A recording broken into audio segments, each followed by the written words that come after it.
Hello दोस्तों, any time update में आपका स्वागत है। आज हम लोग झारखंड के द्वारा जो हाई कोर्ट में वैकेंसी निकल के आई है उसके बारे में हम लोग चर्चा करने जा रहे हैं, जिसका अप्लाई डेट आपका रहने वाला है 10/4/2024 से आपका अप्लाई डेट रहने वाला है। ठीक है, इसका एडवर्टाइजमेंट डेट आपका 6/4/2024 को आया था और उसके बाद आपका अप्लाई डेट आपका 10 तारीख से रहने वाला है और ऑनलाइन आपका लास्ट डेट आपका रहने वाला है 9/5/2024 तक। लगभग 1 महीना आपका समय मिलने वाला है ऑनलाइन करने के लिए। ठीक है, एग्ज़ाम डेट आपका अभी तक नहीं डिसाइड किया गया है कि कब तक होगा एग्ज़ाम। एप्लीकेशन फ़ी की बात कर लेते हैं। एप्लीकेशन फ़ी में आपका जनरल ओबीसी ईडब्ल्यूएस में आपका 500 रुपये लगने वाला है और एससी एसटी के लिए आपका 125 रुपये लगने वाला है। ठीक है, पीडब्ल्यूडी के लिए 0 रुपये रहने वाला है, 1 भी रुपये नहीं लगेगा।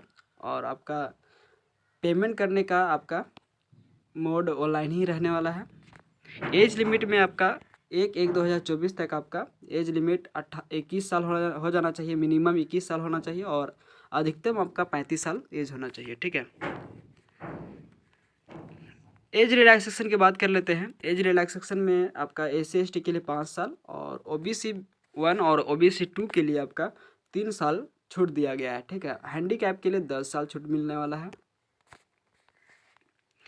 मिनिमम एजुकेशन क्वालिफिकेशन में हम लोग देख लेते हैं। असिस्टेंट के लिए ये वैकेंसी आपका हाई कोर्ट क्लर्क और असिस्टेंट का रहने वाला है। इसमें आपका मिनिमम क्वालिफिकेशन आपका बैचलर डिग्री मांगा गया है। बैचलर डिग्री तो होना ही चाहिए एकदम। बैचलर डिग्री के साथ साथ आपका कंप्यूटर नॉलेज होना चाहिए। कंप्यूटर नॉलेज आपका 6 मंथ का आपका कंप्यूटर कोर्स का होना चाहिए, सर्टिफिकेट होना चाहिए। ठीक है, 6 महीने का कम से कम। उसके बाद post detail of Jharkhand high court requirement 2024 में हम लोग देख लेते हैं। अनरिजर्व के लिए 100, अनरिजर्व में आपका मेन के लिए 130 पोस्ट रहने वाला है। अनरिजर्व कैटेगरी के लिए रिजर्वेशन फॉर वोमेन के लिए आपका 4 कैटेगरी इसमें रहने वाला है। ठीक है, अनरिजर्व कैटेगरी में जो बिलोंग करते हैं, जो अनरिजर्व से भरेंगे उनके लिए आपका मेल में आपका मेन में आपका 130 पोस्ट रहने वाला है और वोमेन में आपका 4 पोस्ट जो रिजर्व किया गया है। ठीक है, वहीं आपका शेड्यूल कास्ट SC के लिए देख लेते हैं। मेन के लिए 58 है और रिजर्वेशन फॉर वोमेन के लिए 4 पोस्ट रहने वाला है। शेड्यूल ट्राइब के लिए आपका 143 पोस्ट है और वोमेन के लिए आपका 5 पोस्ट रहने वाला है। ST के लिए BC 1 के लिए आपका 38 पोस्ट रहने वाला है। मेल के लिए आपका 38 पोस्ट और रिजर्वेशन वोमेन के लिए आपका 1 पोस्ट रहने वाला है BC 1 के लिए। BC 2 में हम लोग देख लेते हैं। BC 2 में आपका 14 पोस्ट रहने वाला है मेल के लिए और फीमेल के लिए 1 भी पोस्ट नहीं है। EWS में 27 पोस्ट रहने वाला है मेल के लिए और फीमेल के लिए आपका 1 भी पोस्ट नहीं है। ठीक है, हॉरिजॉन्टल रिजर्वेशन में हम लोग देख लेते हैं। 13 आपका रिजर्वेशन रहने वाला है। गेम एंड स्पोर्ट कोटा के लिए 1 पोस्ट रिजर्वेशन रहने वाला है। अनरिजर्व मेन के लिए 130 पोस्ट रहने वाला है। और अब हम लोग देख लेते हैं रिटेन एग्ज़ाम आपका सिलेक्शन प्रोसेस क्या रहने वाला है। पहला आपका रिटेन एग्ज़ाम होगा 90 मार्क्स का। ठीक है, उसके बाद कंप्यूटर से आपका टेस्ट लिया जाएगा। CPT क्वालिफिकेशन कंप्यूटर बेसिस रहेगा। उसके बाद आपका इंटरव्यू होगा 15 मार्क्स के, डॉक्यूमेंट वेरिफिकेशन होगा, उसके बाद मेडिकल होगा। ठीक है, उसके बाद आपका सिलेक्शन पूरा हो जाएगा। एग्ज़ाम पैटर्न एंड सिलेबस में हम लोग देख लेते हैं। एग्ज़ाम पैटर्न और सिलेबस में आपका नेम ऑफ टेस्ट में आपका रिटन टेस्ट होगा, जिसमें 90 मार्क्स का आपका क्वेश्चन रहने वाला है और ड्यूरेशन आपका 2 घंटा का ड्यूरेशन रहने वाला है। 2 घंटा टाइम मिलने वाला है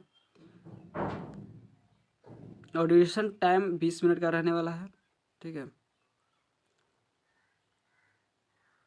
एडिशनल टाइम 20 मिनट जो फिजिकल डिसबैलेंस्ड हैं उनके लिए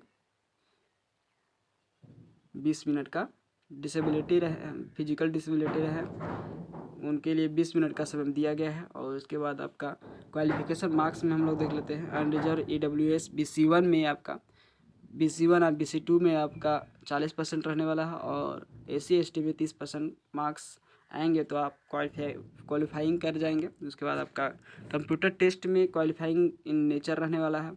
5 मिनट का समय दिया जाएगा। 100 वर्ड्स पर मिनट टाइपिंग का स्पीड होना चाहिए, ठीक है। 100 वर्ड्स पर मिनट आपका टाइपिंग होना चाहिए।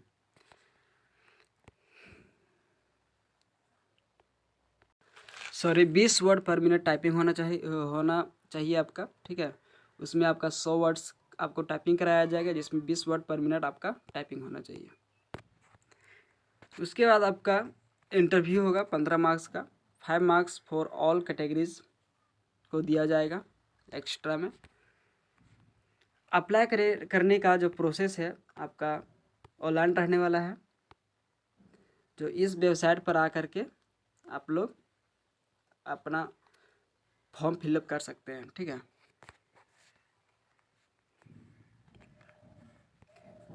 यहाँ क्लिक कीजिएगा ना, फर्स्ट वाला में क्लिक कीजिएगा, लिंक पे क्लिक कीजिएगा ना, तो आपको no click on new registration button and get registered with correct detail, ठीक है। यहाँ पे आपको क्लिक करना होगा, न्यू क्लिक कर।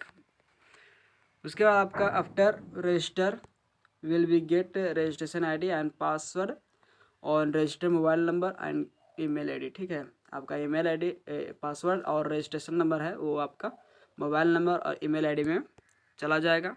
फिर आपको लॉगिन करने के लिए पूछेगा। उसके बाद लॉगिन करने में आपको यूजर ID और पासवर्ड का जरूरी पड़ेगा, जो आपको मोबाइल नंबर पहुंच गया है वो आपको यहाँ फिलिप करना है। उसका फिर आप अपना एप्लीकेशन फॉर्म फिलअप कर सकते हैं, ठीक है। उसके आपका मिलेगा अपलोड डॉक्यूमेंट, आप सही से अपना डॉक्यूमेंट अपलोड कीजिएगा। उसके बाद आपको पे एप्लीकेशन फ़ी करना पड़ेगा, एप्लीकेशन फ़ी पेमेंट कीजिएगा। उसके बाद आपको सबमिट एप्लीकेशन पर क्लिक करना है, उसके बाद आपका प्रिंट आउट निकल जाएगा, ठीक है। धन्यवाद दोस्तों। ऐसे ही वीडियो को अपडेट पाने के लिए सब्सक्राइब करें हमारे चैनल एनी टाइम अपडेट को, लाइक एंड शेयर करें। धन्यवाद।